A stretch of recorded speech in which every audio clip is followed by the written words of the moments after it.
లేదు. 375 రకాల వస్తువులపై జీఎస్టీ తగ్గిస్తుందని చెప్పి కేంద్ర మంత్రి నిర్మలా సీతారాం పెట్టిన బడ్జెట్ 7 సంవత్సరాలు అంటే ఈ 370 రకాల వస్తువులపై 7 సంవత్సరాల దాకా బీజేపీ ప్రభుత్వం పన్ను పేద వర్గాల మీద వేసిందనేది అంగీకరించుకుంటా ఇది పేద వర్గాల బడ్జెట్గా అని చెప్పి చెప్పడం అనేది వాళ్ళే నిజాన్ని ఒప్పుకున్నట్టుంది.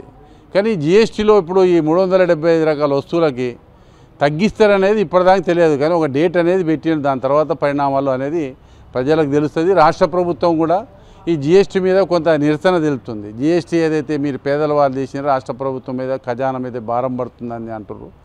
కేంద్రం తీసుకునే నిర్ణయాలు రాష్ట్ర ప్రభుత్వాలు కూడా అమలు చేసేటట్టుకు ఈ 370 వస్తువుల మీద ఉండాలి. ఇంకోటి ఏంటంటే వన్ నేషనల్ వన్ దేశం ఒకటే దేశం అంటే అఖండ భారత్ అని చెప్పి బీజేపీ చెప్తున్నది. సౌత్కు నార్త్కు ఫుడ్ మీద తేడా అనేది ఉన్నది.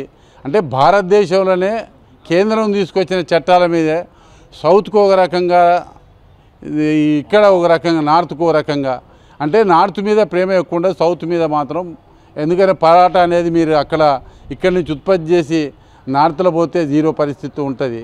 కానీ ఇక్కడికి వస్తానికి పని చేసే పరిస్థితి ఉంటుంది. ఈ తేడా అనేది కూడా భారతదేశంలో ప్రజలంతా గమనించాలి. ఎందుకంటే ఈ భారతదేశంలో ఉన్నదే అఖండ భారత్ జయ అని చెప్పి బీజేపీ చెప్పిన నినాదం 2 రకాలుగా చూస్తుంది. ఒకటేమో మంచి ప్రేమతో చూసి ఒకటేమో శత్రు ప్రేమతో చూసే పరిస్థితి. ఇది తప్పు. దీనికి ఏదైతే ఉన్నదో ఖచ్చితంగా దాన్ని సవరించుకోవాలి.